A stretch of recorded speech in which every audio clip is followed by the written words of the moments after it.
दोस्तों, आज की वीडियो में हम फ्रांसिस बेकन के द्वारा लिखा गया बहुत ही चर्चित एसे ऑफ स्टडी को हिंदी में समझेंगे। तो चलिए बिना टाइम गवाए शुरू करते हैं हम आज की वीडियो को। अध्ययन का महत्व।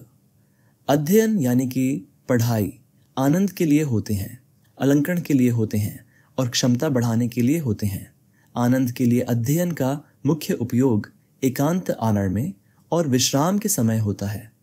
अलंकरण के लिए वे वार्तालाप को सुंदर बनाते हैं और क्षमता के लिए वे निर्णय लेने और कार्यों की रैखिक कुशल प्रबंधन में सहायक होते हैं। कुशल व्यक्ति कार्यों को संपन्न कर सकते हैं और संभवतः व्यक्तिगत मामलों का मूल्यांकन भी कर सकते हैं, लेकिन समग्र परामर्श, योजनाएं और कार्यों का सही समन्वय विद्वानों द्वारा ही बेहतर तरीके से किया जाता है। परंतु ध्यान दें, अध्ययन में अत्यधिक समय व्यतीत करना आलस्य है, उन्हें केवल सजावट के रूप में उपयोग करना बनावटीपन है और पूरी तरह से उनके नियमों के अनुसार निर्णय लेना यह केवल एक विद्वान का स्वभाव बनकर रह जाता है। अध्ययन स्वाभाविक क्षमताओं को पूर्णता प्रदान करते हैं और अनुभव द्वारा स्वयं पूर्ण होते हैं, क्योंकि प्राकृतिक क्षमताएं बोर्टिकों के प्राकृतिक पौधों की तरह होती है जिन्हें अध्ययन रूपी छंटाई की आवश्यकता होती है। साथ ही अध्ययन स्वयं बहुत व्यापक दिशाएं प्रदान करते हैं जब तक कि उन्हें अनुभव द्वारा सीमित न किया जाए। तो आखिर अध्ययन को देखने पर बुझारट का सही दृष्टिकोण क्या है? चतुर व्यक्ति अध्ययन को तुच्छ समझते हैं, साधारण व्यक्ति उनकी प्रशंसा करते हैं और बुद्धिमान व्यक्ति उनका सही उपयोग करते हैं, क्योंकि अध्ययन स्वयं अपने उपयोग की शिक्षा नहीं देते, बल्कि वह बुद्धिमत्ता अवलोकन से प्राप्त होती है जो अध्ययन से परे होती है।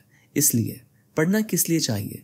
न तो केवल विरोध और खंडन करने के लिए, न ही अंधविश्वास पूर्वक स्वीकार करने के लिए और न ही केवल चर्चा और बातचीत करने के लिए, बल्कि गहराई से विचार करने के लिए पढ़ना चाहिए। कुछ पुस्तकों को केवल छकना चाहिए, कुछ को निगलना चाहिए और कुछ को चबाकर पचाना चाहिए। अर्थात कुछ पुस्तकों को केवल आंशिक रूप से पढ़ना चाहिए, कुछ को संपूर्ण रूप से लेकिन बिना अत्यधिक गहराई में जाए, और कुछ को पूरी तरह ध्यान और परिश्रम के साथ पढ़ना चाहिए। कुछ पुस्तकों को दूसरों द्वारा सारांशित कराया जा सकता है, लेकिन यह केवल कम महत्वपूर्ण विषयों और साधारण पुस्तकों के लिए ही उचित होगा। अन्यथा सार संकलित पुस्तकें साधारण आसवित जल की तरह फीकी और प्रभावहीन होती हैं। अब प्रश्न यह उठता है, अध्ययन हमें कैसे विकसित करता है? पढ़ना व्यक्ति को पूर्ण बनाता है, संवाद उसे तत्पर बनाता है और लेखन उसे सटीक बनाता है। इसलिए यदि कोई व्यक्ति कम लिखता है तो उसे अपनी स्मरण शक्ति को विकसित करना होगा।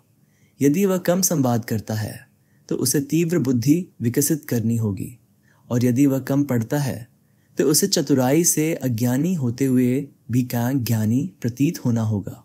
अध्ययन किस किस तरह के प्रभाव डालते हैं?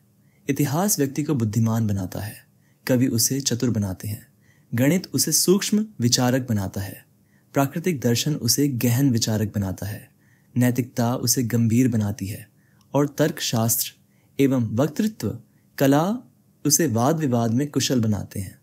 अबुंट स्टूडिया इन मोरिस, अध्ययन स्वभाव में परिवर्तित हो जाते हैं। कोई भी मानसिक बाधा उपयुक्त अध्ययन द्वारा दूर की जा सकती है।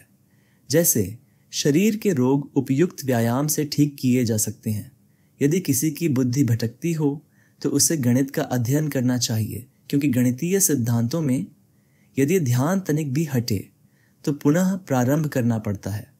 यदि कोई भेद करने में असमर्थ हो तो उसे तर्कशास्त्र का अध्ययन करना चाहिए, क्योंकि वे होते हैं सिमिनी सेक्टर्स, अत्यंत सूक्ष्म विभेद करने वाले।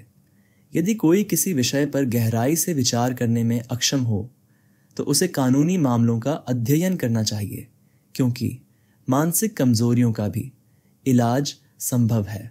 हर अवगुण अध्ययन की शक्ति से गुण में बदला जा सकता है।